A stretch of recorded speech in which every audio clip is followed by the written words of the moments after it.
Here we go, and welcome you 7,500 amazing subscribers and many, many members of the InfoSec Live community. I see there in the chat. Welcome to a very new, improved and in-person GRC experience with the founder of CyberScale, who are now our GRC experience show sponsor, live here in Norwich with Mr. Darren Chapman. Darren, massive welcome. Thank you. It's a pleasure And to be here. welcome to you as well in our office. Thank you very much. It's actually 25 minutes away from my house, so this is very convenient and it's very, very nice to be here. But we want to make this as interactive as possible today. So if you've got any questions, make sure you drop them in the chat. But I'm going to be talking to Darren about how we got into the industry and the importance of GRC, which we're hearing more and more about. So to kick off then, Darren, talk to me a little bit about your journey into the industry. How did you end up as the founder of CyberScale? We're going back a long way now, if you want to have the full story. So actually, I guess I'm one of those, I'm a bit of a computer geek at heart. So I had my first computer was a ZX81, for those who remember that. Yeah, I've got one at home. Yeah, very cool. Does it still work? Haven't got the power bank for it, Okay. so no. Well, anyway, so that was my first, and I was lucky enough to have that, and then a few different computers at home, as I was younger, and then got to school, and I was one of the first. I think our year was the second year to do computing A levels. Yeah. So it's all pretty new, and so that was always kind of a thing for me. I always really enjoyed that side of things. And then when I left school, I did something completely different. I went to sell financial services. I know all about that. Yeah. So did something completely different. Went away from computing and everything for a while. Did a bunch of different stuff, but came back round to it and started an IT career at what was then Norwich Union, which is now Aviva. Obviously, it's down the road from us, and that was the start of a sort of 25-year employed career in computing, starting off in help desk and then going through into different roles internally, then going into consulting, and then ended up running consulting teams for software companies, a couple of US-based ones as well, and fairly generalist IT infrastructure, desktop support, that kind of thing, and then into consulting on products. Quite a few of those products had security elements to them. I did lots of kind of different elements of security throughout my career, but I'm not a kind of a hardcore security guy. Yeah. I've done a lot with security, but I've also done a lot on the other side of IT in terms of just trying to solve problems and make businesses efficient in the way that they use their new systems and things like that. So I did that for obviously quite a long time, and then about 7 years ago, decided that I was going to start my own business. Did that alongside my day job, supported by my company at the time, which was great. Yeah. Started CyberScale alongside that, really because for a few reasons, there's a few things that came together. So one, I could see an opportunity. I could see the way that security was becoming much more of a thing. It was something that I really enjoyed. It was something I thought I had some pretty decent background in, and I get quite bored quite easily when I'm employed as well. So I thought it was one of those periods where I was kind of what's next. And a few things all came together, and I decided to start CyberScale. So as I did that for about 6 months, got to the point where I had a few clients, didn't have enough holiday time to take to go and deliver work for CyberScale, and wasn't doing either the business or my current job justice. Yeah. So I couldn't sustain doing both. So I had to make a call one way or the other. And quite surprisingly, being quite risk averse, I decided to jump, which with massive support from my wife and my family, as we were talking about earlier on, made that jump into running my own business, and CyberScale was kind of born. And it is a jump, right? It is huge. Going from being employed to that. And I think, we had the conversation before we went live on air, the importance of family supporting you in anything you do. And I think especially when it comes to running your own business, because you're removed away immediately from that 9-to-5 responsibility, you never turn off. No. You're always stressed about it. And who do we take that out on when we're stressed? Well, for me, it's people who you're closest to, right? So there's definitely an impact there. But just to make your life more complicated, you also do a lot of work for Cyber East, and I think it's the Cyber Resilience Centres as well. Talk to me a bit about those. Yeah, Cyber East, 2 cyber resilience centres and the institute directors involved in those things as well. So CyberScale is obviously a commercial enterprise. So we're a consulting and training company. And one of the things I wanted to do when I started CyberScale was help particularly small businesses. Yeah. Because I know a lot of people, I've got a lot of family and friends involved in small businesses. And you can kind of see, the risks that they face that they're perhaps not aware of. So that's one of the things that I wanted to do. But I found quite quickly in running my own business that there's quite a lot of education required there before you earn any money. Right? And actually those businesses are constrained like our own businesses are. In small businesses, we're constrained with finances and things like that. So even that when they want to spend money and they see the need, they might not be able to do that. So commercially, I had to quite quickly pivot from doing a lot of that education and trying to help those small businesses to actually going to find the companies who are going to pay a bit bigger, have the money, have the I've identified the need, and they're looking for someone to help them. And commercially, they can pay us, and we can make some money out of it. But I still wanted to be able to help those kind of small businesses and do the education piece. So that's why I got involved really in all of those things. So firstly, Cyber East, which previously was the Norfolk and Suffolk cybersecurity cluster. It's a mouthful. Which Cyber East is much better, right? So the initial aim of that, which I set up with, got involved with a couple of other people locally as well.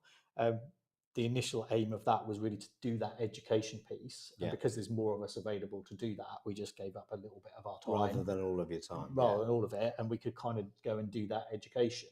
And long term, potentially there's a commercial element to that as well, because obviously you're getting to know people, and as their businesses grow, and you're building up a brand reputation as well. But that's the first kind of thing was let's do that education piece. So that's when we first got involved, and then we were sort of running a few events and things like that. Got a few people along, and then COVID happened.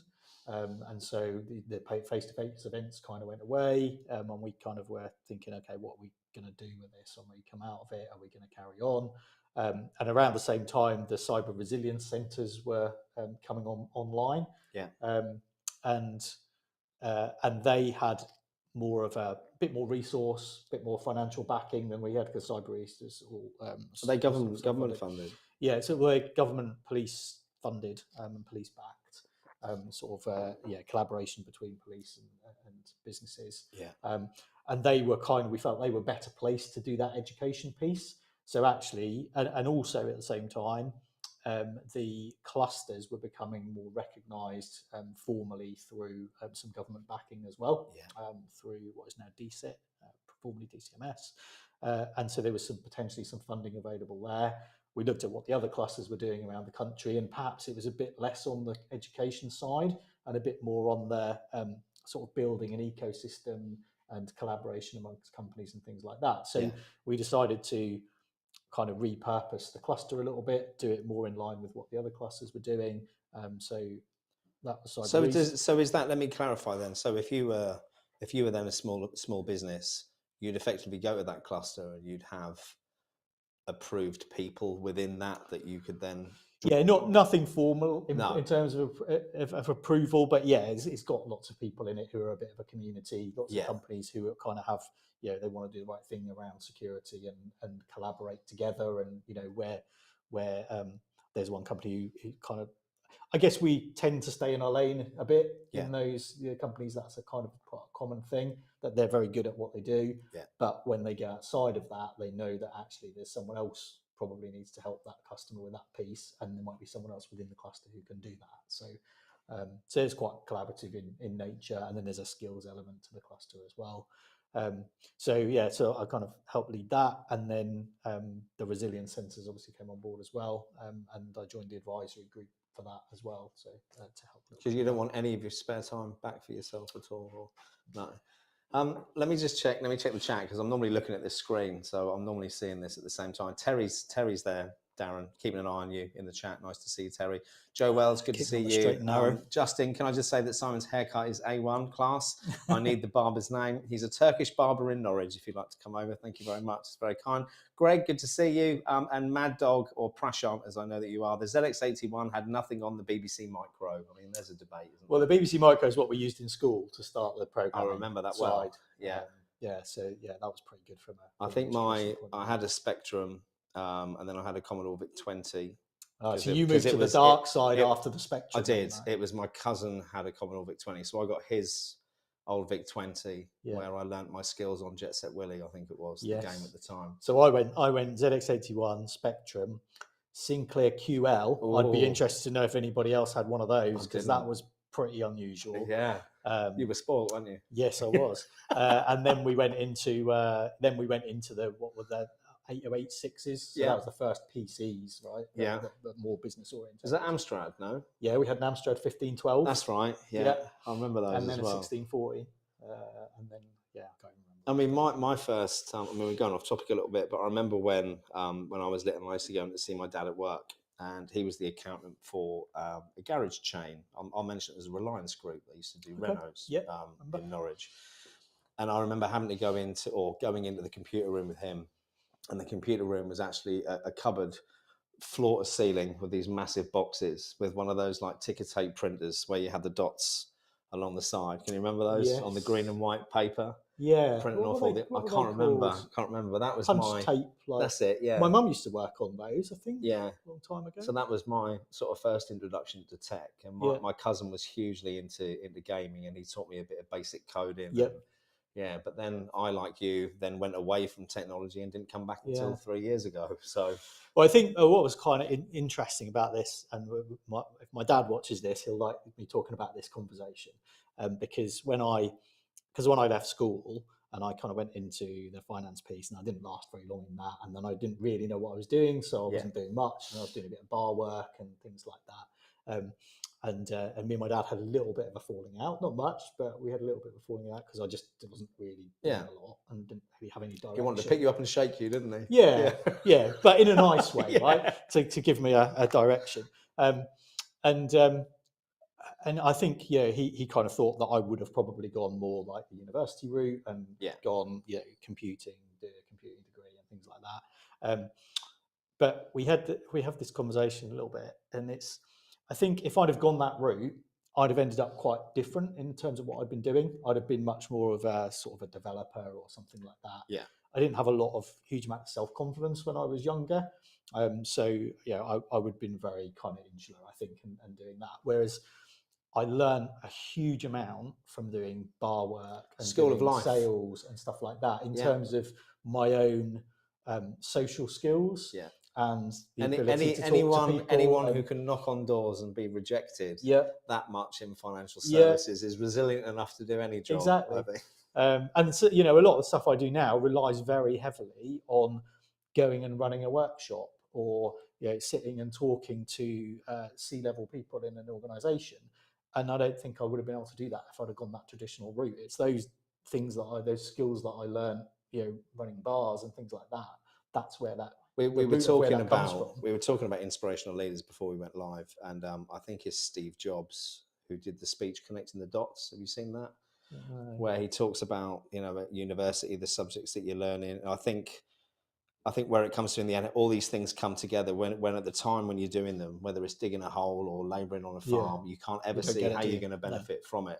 And his was about calligraphy, because the university he went to was a massive calligraphy piece. Okay. And it was only through him doing that calligraphy element of the course that Apple had all those fonts that they had when they released the Apple Mac computer, which Windows-based systems didn't have, and they all came from Apple. So if he hadn't have done that random calligraphy course that he couldn't see any benefit from, smart, isn't it? None of our computers today have all the fonts that they have. Smart. So that's quite interesting. I want to dig into GRC in a bit. Let me just check the chat. We got Justin. For all those who are under 30, Since I am too over 40, they are talking about old computers. Yeah, thanks, Justin. We sort of went off on a tangent there, didn't we? You can see them in the British Museum, I think. You can. They do actually have a case with ZX81 in it. Is that right? Yeah. Eric said, I'm going to listen to the speech now. Yeah, it's Connecting the Dots. Wait until after this, Eric. Come on. But yeah, it's Connecting the Dots by Steve Jobs, and it is very, very good. Highly recommend it. I think before we move on to GRC, I've just got a quick question for Darren about, seeing as it's Cybersecurity Awareness Month, and I think he might have answered this question already. We're clearly not doing a good enough job as an industry in engaging and communicating our message to normal people. My question, you like the way I use that, normal people there? The question I've got is, what can we do to improve what we're doing there? But it sounds like, without putting words in your mouth, that what you're doing with Cyber East and the resilience centres, that might be a huge part of that, because it's about education, right? Yeah, it is about education. I think if I think about, because we do quite a lot of training, we do a lot of awareness training, and I think about the way we approach that with clients, one of the things I always say to clients is actually, when you're doing your awareness training, don't just purely focus on what that means from a business perspective. Yeah. Because actually everybody's life is digital. Yeah. Right. And all of the things that we're concerned about, and the vulnerabilities, like the human vulnerabilities that we're concerned about from a business perspective, are the same in your personal life. It's just a different device, a different set of data. Yeah. So when we're talking about business, we're worried about phishing emails, and we're also worried about where they come into and what the effects of those are on a business. But if they come in on your personal email, and that's on your phone, which is where your pictures of your family are, and all your music and different things are, and access to your bank accounts and all that kind of stuff. Actually, if you talk more about that, so it's relatable. Yeah, it's relatable to people. They take more from it. They get more personal benefit from learning about that stuff. They can go and talk to their families who are not getting the benefit of that training about them, particularly like elderly relatives and things like that, and start to educate them about it. And then I think naturally, one of the things we talk about is building a culture of security. Yeah. That's, I think, how you do it. It starts at home. It starts at home. It starts with your personal stuff. And then if people get used to doing that, they just naturally do it in their day-to-day business life. Yeah. So I think sometimes it's the focus, because there is training you can go and get online from a personal point of view. Yeah. But that's not, you have to go and do that yourself. It's not personal either, is it? No. And from a business point of view, that's where a lot of that training comes, because the business is doing that to help with the business security. Yeah. So that everybody has to go through that. So do you, when you do business training, do you do different training for different types of employees then, or do you keep it? Yes. You do. Yeah. So we'll do general employee awareness training, but then we have separate courses for leaders. Yeah. Because the focus of that is a little bit different. And then we'll do training for specific departments, for instance. So if you've got software developers in your company, there's different things that they need to be aware of that not everybody else in the company. Yeah, I mean, it's like someone used the analogy of a mechanic the other day. There's no point in them sitting through a bog standard cyber awareness educational program, because the only risk they really have is when they plug in that big PDA device that they use to test all the cars into the internet once a week to update it. But it's making it relevant. But it's making it relevant. So one of we're working. We've got a few clients in aviation. Yeah. And one of the challenges that we have in aviation in the education area is pilots and crew. Yeah. Because like you say, a lot of the general employee awareness training that you go through and you roll out to everybody, it doesn't resonate with them, because they're thinking, well, we're not sat at a desktop or a laptop doing stuff. We're in a cockpit or this kind of stuff. But actually, there's a huge amount of risk there potentially, and the impact of some of that, is massive. But you've got to make it relevant to them so they can understand it, and they engage with it as well. Yeah, absolutely. And I think a lot of the time when we're trying to do education, we talk about, you need to do this, but we don't talk about why. Yeah. And that's but isn't that our whole education system? Isn't that the problem with all of it? That you've got someone standing at the front telling you that you need to learn something, but never really explaining why? Yeah, and that sort of comes back to that thing you were talking about, Steve Jobs, isn't it? Like, you learn stuff, but you don't necessarily know why. And No. actually, ultimately, if you do learn at the end, then there's a benefit to it later on. But sometimes people switch off halfway through because they don't get that. I mean, I never got algebra. I never got what the point was of that. And then I'm working in financial services. You're suddenly having to do formulas for like time-weighted money returns and stuff like that. And you're like, oh shit, I wish I'd paid attention. Yeah. But just while I remember, and don't take this the wrong way, anyone, but Darren's just made me think of a meme I saw on LinkedIn the other day about phishing attacks. And it was an image of a massive great bag full of dollars, like loads. I think it was like $500 million found in a bag. And it was found next to the body of an African prince. And apparently he'd been emailing people for years trying to get rid of this money. No one had answered. I know, it's quite sad, isn't it? But I mean, that's another example of the kind of attacks you get personally through your emails, are those kind of attacks. I mean, which again, if you start to be more aware of things like that, it should help you in the line of business when you're sitting at your desk, shouldn't it? Yeah, I mean, you don't see so many of those now. They're a bit more sophisticated than that. My wife still gets them. But you do see them occasionally, and you see a few of them come up on LinkedIn occasionally, and people will post them and say, "You really need to do a better job here." Yeah. I mean, but then with AI, and I know we haven't moved on to GRC yet, but with AI, the grammatical content of these approaches has become a lot better over the last few months. And I think we can only see it getting more and more sophisticated moving forward. But draw a line under that. Let me have a look at the chat, see if we're missing anything. Justin, most security awareness training is not accessible to people who rely on assistive technologies. I know that's a big passion of yours. John Van Houten, great to see you, John, and great to meet you last week. Relevance is linchpin. Focused real-world training always found storytelling as a better means to create analogous language. Yeah. Completely agree. Yeah.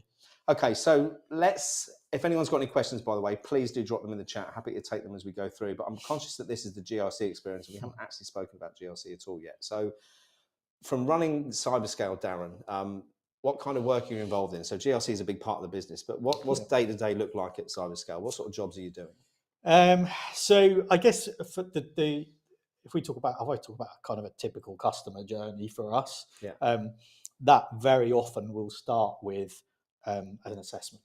So it'll be a cybersecurity assessment, and we'll go and run a workshop, and we'll go and sit with the relevant people in the business, and we'll ask them lots and lots and lots of questions. And the first part of that is always, what does your business do? Trying to understand what their business does, who their clients are, what the services are they provide, and then we get on to some of the more technical areas like data. Data is obviously a huge part. What's the data you have? How do you rely on it? How does it move in and out? We look at the systems. Then we look a lot on processes and policies and things like that, which is obviously where the key kind of GRC elements come in as well. And try to understand where the gaps are, and then what the things they need to do to improve it. That's kind of the typical starting point for most organisations, and then we'll help with various aspects of that. And is this typical for? I mean, because you mentioned that you wanted to serve the SMB sector earlier, and I know for a fact that not all SMB companies have taken security seriously in the past. So, what are the biggest challenges for you when a company decides that they actually need to do something? How does that work? What does that feel like? Well, I guess one of the biggest challenges is they don't know what they don't know. So that's one of the things we're obviously helping with. And I think what we'll very typically find, and this actually goes across, is very typical in the sort of small to mid-sized companies, but even in some of the bigger ones as they're growing, what they've done historically around security is very technically focused, and it's a bit scattergun. Right, so they're doing things that they kind of know that they should be doing, or they've heard from somebody. They're putting some technical things in place. They might even be putting some process elements in place. But more likely to be tools and tech than process. Yeah, more with tools and tech. Yeah, and also it's not with an understanding of where the risks are for their particular business. It's more generic. Yeah, and it's not working to a plan. So I always talk about one of the key things we're trying to do with most of our clients is move them from what I call a bottom-up approach, where they're doing that. It's like being back in the investment market. And then they're trying to sell upwards to the senior leadership to say we need to do more stuff around this, whatever, to more of a top-down approach. So you're actually, okay, what's our business strategy? What are we trying to achieve? What are the changes that are coming?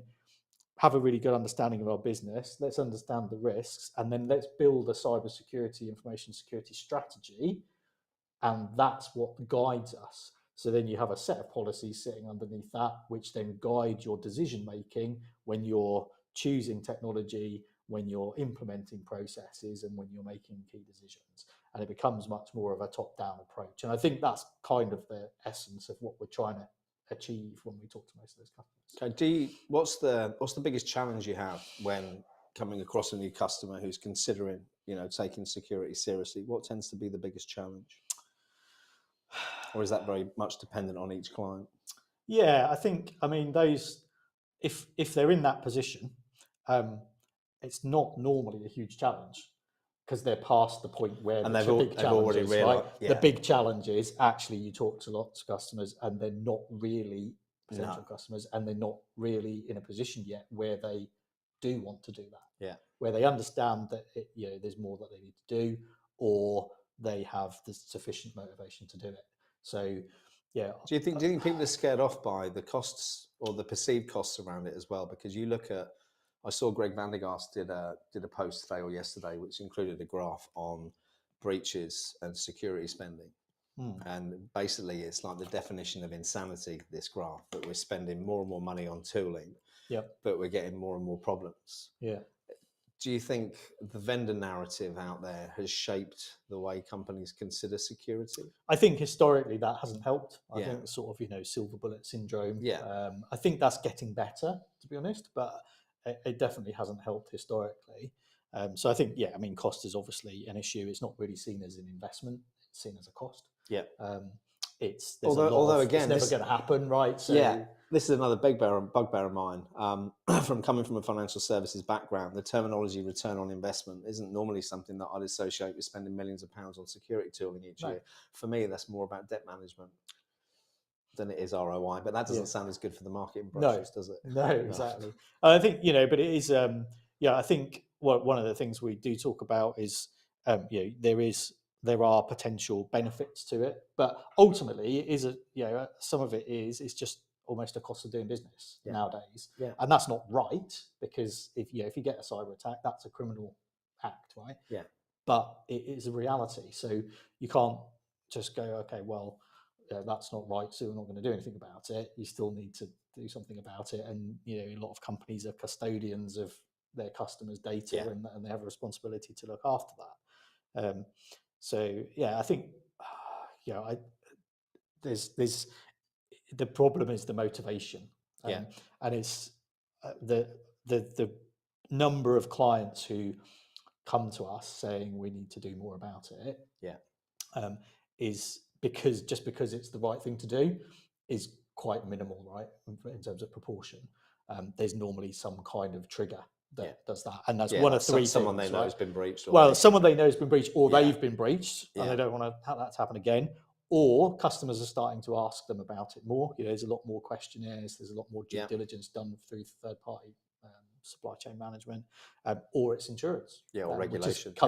Regulation, is coming as well. But I think, like in the US, that's a bit further ahead. The recent SEC guidelines, I think, have seen a massive increase in board members starting to take it a little bit more seriously, and it'd be good if we saw something similar over here, wouldn't it? I think it has to happen. It's one of those things that you don't necessarily want to happen, but it almost has to, because at the moment we're relying on the insurance and the third party piece to drive and I think to do more. I think the other problem is, again, from an outsider's perspective, because I'm still fairly new to the industry, is the fact that FUD, fear, uncertainty, and doubt have been such a huge part of vendor narratives and marketing campaigns throughout the whole industry.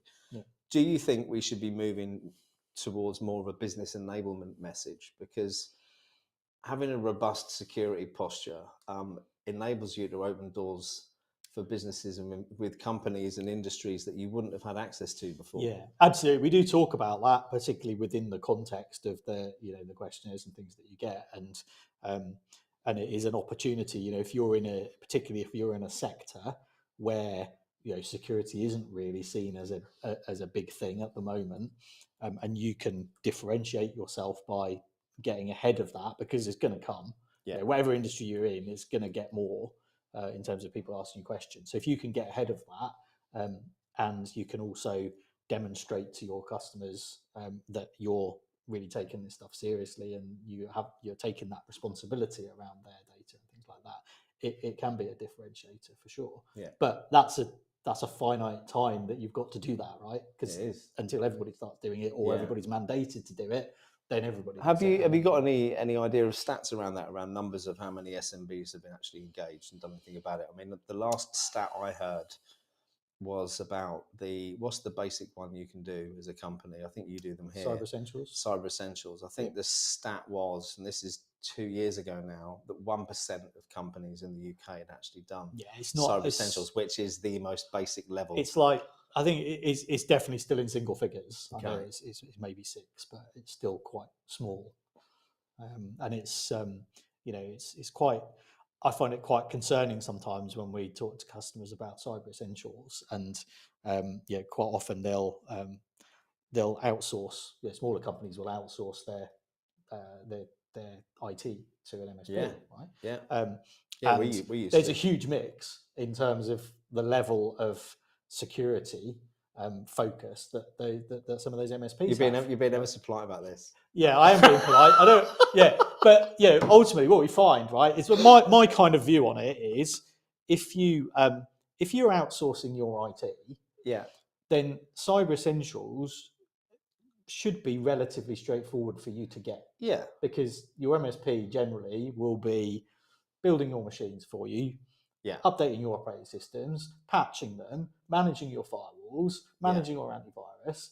If they're doing a good job of that, then Cyber Essentials should be fairly 95% of it should be done. But it's almost quite scary that sometimes we'll go in and we'll have those conversations, and actually we look at it and we go, you can't get Cyber Essentials right now. There's a whole bunch of stuff that you've got to do, or you've got to talk to your MSP to do more quickly, patch quicker, whatever it is.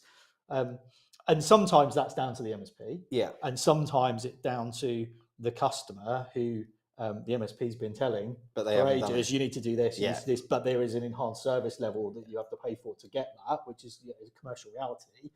Sometimes they're just like, no, I can do that. And I'm sure there are. It's a mix. I'm sure there are MSPs who do a very good job of security. However, absolutely, there are also an awful lot of MSPs out there who jump in on the security bandwagon and telling their clients that they can look after their cybersecurity. And I think the one thing that springs to mind for me is about marking your own homework. Would you have the MSP checking what they've done? Surely you'd have a third-party company do that, wouldn't you? Yeah, and we take the same view with Cyber Essentials. So actually, we haven't done a huge amount of Cyber Essentials historically, but we're starting to do more of it because clients are asking for it. They're being driven to do it, and so we want to be able to help them with it. But we made a decision quite early on that we weren't going to become a certifying body for Cyber Essentials because we're more focused on providing the consultancy to help them get there. We didn't then think that we should be the ones who are filling in the form and then saying, yes, all the answers on the form are great. So we use a third party to do that piece. Makes sense. Let me see if we've got any questions. I noticed that Steve says, I'm so impressed by the increasing depth of your personal knowledge and growth in cyber assignment. Well, a lot of that's down to you, mate, because I actually listen to what you say. And it is still like 2 millimeters deep, my knowledge, so don't quiz me too much on anything technical. Itza, I think you've asked a question here. Here we go. Are there any tools that you can recommend when helping a company figure out their risk register? Ooh. No, is the honest answer. Okay, let's change that then. Itza, how would you recommend to help a company figure out their risk register without a tool? I would look at. I think I would look at some sort of general principles. So there's some ISO standards, particularly around risk management, for instance. So you could look at those to give you a steer. But even in the UK, we've got like the National Cybersecurity Centre website. I think that's probably got some information on some fundamental risk management. What was that again? Sorry. The National Cybersecurity Centre, ncsc.gov.uk. I'm not absolutely sure that they've got risk register stuff on there. I'm going to get the link. Pretty sure they'll have some. This isn't the right one, is it? No, ncsc.gov.uk is what you want. Bear with me. ncsc.gov.uk. There we go. So there's Right, a huge. let me jot that That's a down. really good resource, particularly if you're a smaller company or you haven't got dedicated security resources. That's a great resource that we kind of point people to have a look, and it's got information that's geared for small businesses, medium-sized businesses, businesses in different sectors, home, family use, and it generally has some pretty solid advice on there. Brilliant. There's another comment from John Van Houten. Training is perhaps the most imperative key to risk mitigation, in his opinion. When 62% of all incidents reported are a direct result of negligence, that says quite a bit. So you're telling me, Jonathan, that all this marketing from the vendors is a lie? I think the thing is, it's a layered approach, right? Yeah. I think if you talk about, you get into a conversation about like phishing, for instance, and you talk about training versus tools, and you'll get quite different sides of that debate. You'll get people who say, well, it's very much about training. And you'll see that then you get the other side where it's like you can't expect people to take the responsibility for that because everybody's busy. So you need to have the best tools in place so that it makes it really easy for them. And I think the reality is always it's a combination. It's combination. It's layers, and you have to understand what is the best combination of controls and things that you can put in place for your individual company.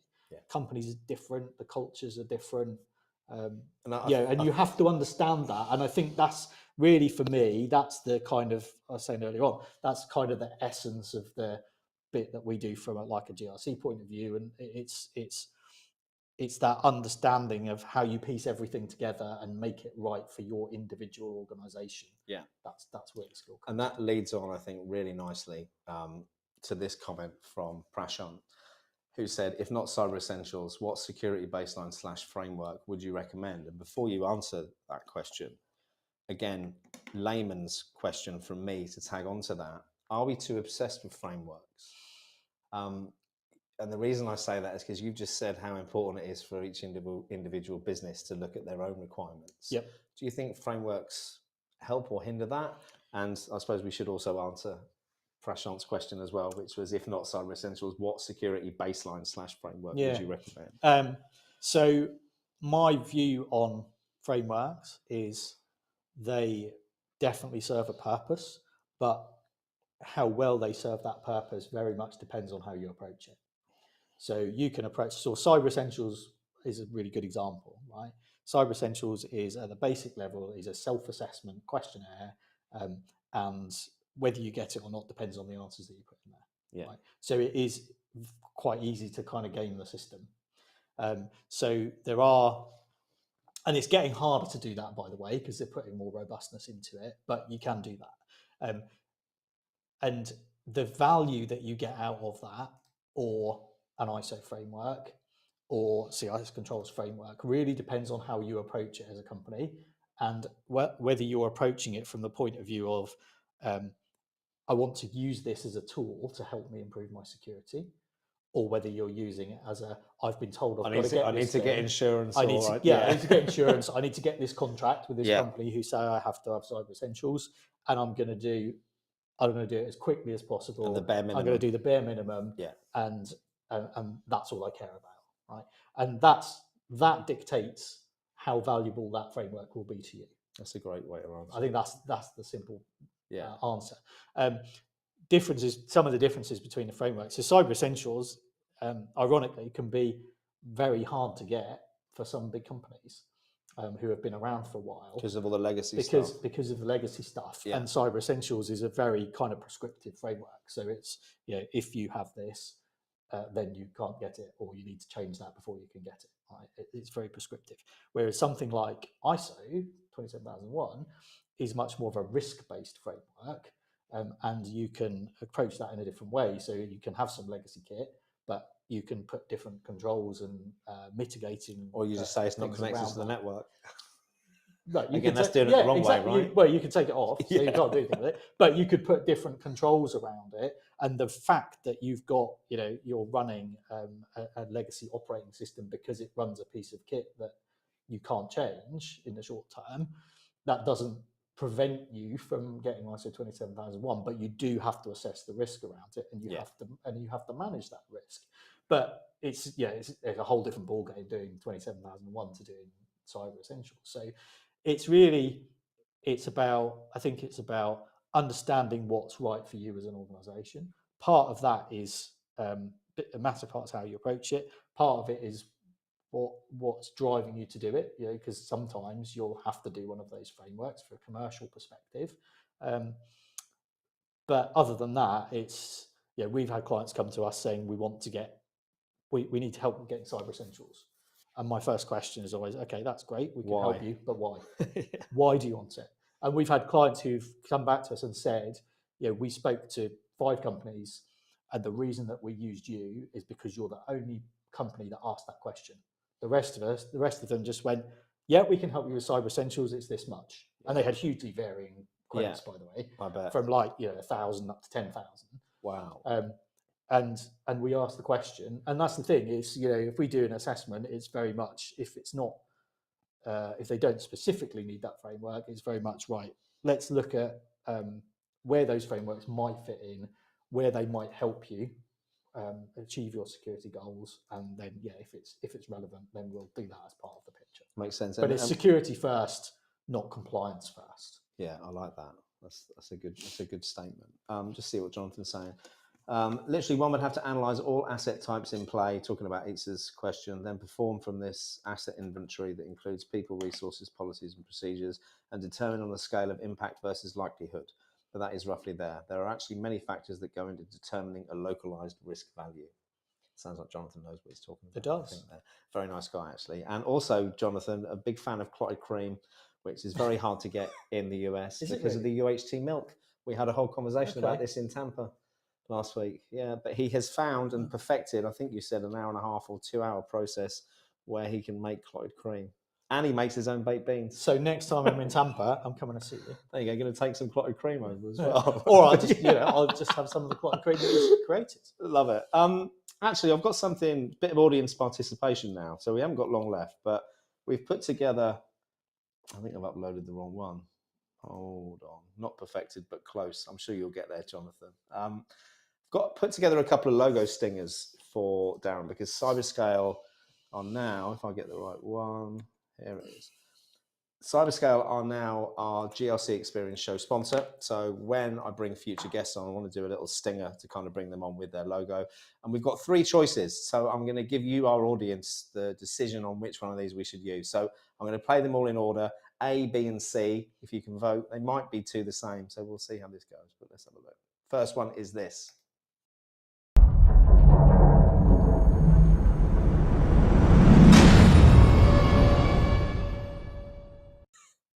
That was the first one. Needs a bit of tidying up at the start. And the next one.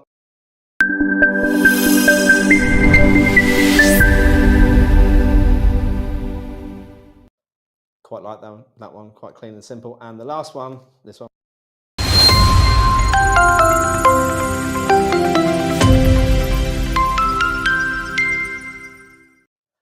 There we go. Yeah, very Terminator. Yeah, indeed. If you could let us know which one you think is the best, and then we'll make a decision on that based on your choice. But last question then, Darren. So we've got a mosquito in here. I'm going to get that in a minute. Have you seen that film Stir Crazy ever with Gene Wilder, was it, and the other guy? No. There's a whole clip when they're in prison and he's got a fly buzzing around his head, and I can picture myself now trying to do this on here. I hope it just doesn't land on my head. Then. No, well, I'll get it. Question being then, so for SMBs out there, what are the first steps they can take if they want to start being serious about security, particularly from a governance, risk and compliance point of view, other than the asset register that we've been talking about earlier? What are some other non-tool related basic kind of stuff that they can start off with? So I think that the first thing is trying to get a really good understanding of what the risks are to you as a business. That's the starting point. I think you might need some help with that, but there's lots of educational resources out there. So that NCSC website I think is a really good place to start, because there's a lot of stuff there that's in non-technical language and not non-security geek speak, if you like. Which is quite easy to digest. It's really about having the desire and the motivation to do it. I think there's plenty of stuff out there ways you can help yourself to do it without a huge amount of expense. So that's a really good place to start. Also, if you're in the UK, the Cyber Resilience Centres, again, they've got a free membership that you can join up to and get some sort of ongoing advice as well. And you can get some free assessments and things through there as well. So I'm not quite sure if there's an equivalent in the US, but I think there might be. Jonathan, if you could help us with that. Yes, Terry, Richard Pryor. Thank you very much. That's the film. Pryor. Stir yes, Crazy. I remember Richard Pryor. Yeah, great film. Yeah. The one thing we haven't talked about actually is I know CyberScale are doing more and more advisory pieces for CISOs. So I'm acting as maybe not a shoulder to cry on, but as an advisor for CISOs. Talk to me a bit more about how that works and what kind of help you're giving to CISOs out there in the market. Yeah, I think there's a couple of things. So one is there are some services that we do that have been particularly popular with CISOs. So things like incident response exercises, for instance, tabletops. We've done quite a lot of those because typically we find that CISOs don't have the sufficient resource internally to run those. Plus, actually, one of the things you want to do is evaluate your own team. Yeah. Right? So having someone outside to come and do that. I think a lot of times as well from CISOs I've spoken to is that they end up being reliant upon vendors' tabletop exercises, which again isn't ideal, right? Probably focused towards success on the part of their tools, right? So that's one thing, and obviously training and awareness and things like that. So some sort of services that CISOs might utilize. The other thing is, I think one of the things we're hearing is that there's quite a lot of CISOs who are relatively new to that role. Yeah. And quite often when a CISO gets a new role, it's because there's never been one in that company before. Yeah.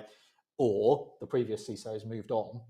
You don't have two CISOs in a company, right? There's not normally a big. Well, unless you're Aviva, they've got one for every department, apparently. Yeah. But you don't have a lot of support there if you're very new to that role. Certainly internally.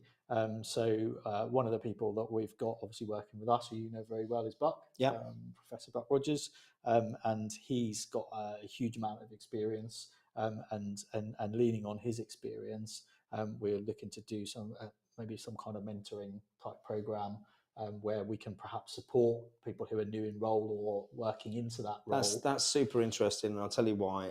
I've got a show, I think it's next week or the week after, called The Challenges of Being an SMB CISO, where I've got 3 CISOs coming on, all who work for SMBs, all who feel completely let down and ignored by vendors, don't feel like they've got an awful lot of support. So it might be worth me bringing that up on that show, absolutely. Darren. And I think that's something I know, talking to Buck, that's something he's very keen on as well. If we can kind of build a program and a community to help with that, I think that would be great. And then, I mean, obviously from our point of view, we have kind of virtual CISO type offerings as well. If you don't have that, but it's, I think, more about the people in those roles, the support on that, and the kind of sometimes you don't know where to go. Right? So perfect. Some of it might just be connecting them to to the right people. Yeah, that's right. Last question. I can't remember what it was, but I just have one on the tip of my tongue. That's what it is. So talk to me briefly. I know you can't name names at this point, but talk to me about the industries and verticals that you work with, in case there's anyone watching. I mean, it's quite a range. We're pretty. We're sort of quite driven by. You speak to someone in an industry, you start working with them, and then they speak to others. But you do build up particular experience, obviously, in certain sectors. So we do quite a lot of work in the sort of housing sector. Not sort of housing associations. A few of those as clients. We're doing quite a lot of work at the moment in aviation. So in the UK, the Civil Aviation Authority have a particular requirement, which is called CAP 1753, for those who want to know acronyms and numbers. And that's basically derived from something called NISCAF, which is, again, quite prevalent in the UK, or becoming more prevalent, and it's a key part of the government strategy. So again, that's another framework. So that's government are looking at that quite heavily. So that's coming more and more to the fore. But as those things, one of the things we're finding in aviation is, as those things are introduced, depending on when it hits you as a requirement and how mature the sort of the whole program and processes around that, it can be quite onerous, and it can be sometimes not proportional. So there's a whole bunch of requirements for that, and we've got some smaller companies who are in that sector just as really part of the supply chain. Yeah. And they're kind of having to meet the same level of requirements as like a British Airways or an EasyJet would. But it's not proportional for them, and that's just the way that it's been implemented and the timing. So sometimes we're kind of at least being able to have that conversation and help with sort of going backwards and forwards and saying, okay, what you're asking for here is not proportional, but actually we can manage it in this way. So a lot of it is sometimes about that, just that understanding and being able to have the conversations. Brilliant, thank you. Let me just check there's no more questions in there before we wrap things up. Steve, great to listen in today. I'll look to connect later. Be good for you two to connect. You get on really well, actually. And Justin M, policies with the training from the Policy Wizard. Yeah, so for anyone who hasn't come across Stuart, the Policy Wizard, if you're looking for help putting together some basic policies, or you've never put policies together before, highly recommend you check that out. Or if you're a more established firm looking for policies, please speak to Darren. Yeah, I need to connect with Stuart actually, because he's a really good guy. We do a lot of policy work, but we definitely need there's a story behind that. So Justin, who I've only known now for a few months from being a member of the InfoSec Live community, Stuart was trying to transition into the industry 2 years ago, and I helped him obtain some sort of self-employed work with a penetration tester who had been asked to do, I think it was an ISO accreditation, or help a company with their ISO. And off the back of Stuart doing that, he then used that to demonstrate that he could effectively do what he'd learned. And it was Justin who gave him a job, funnily enough. So yeah, definitely worth a connection, but no, absolutely. really good guy. But everyone, thanks ever so much for tuning in. It's Friday night here. I'm sure there used to be a show from Friday night from Norwich, wasn't there? What was that with Nicholas Parsons back in the day? Yeah. You should have said live from Norwich on Friday night. Yeah. No, you shouldn't do that. So that's just the stereotype. But back to stereotypes, I've got to get home for my fish and chip dinner, because that's what we do here in the UK. On a Friday. Yeah, and Darren's off to play snooker, another very British thing to do. Yeah, so everyone, thank you so much for tuning in. Again, please like and subscribe if you enjoy the content. And we'll be back next week. I think we're back on Monday for the next show. But Darren, thank you so much for your time. Mate. We appreciate it. Everyone, see you soon. See you later.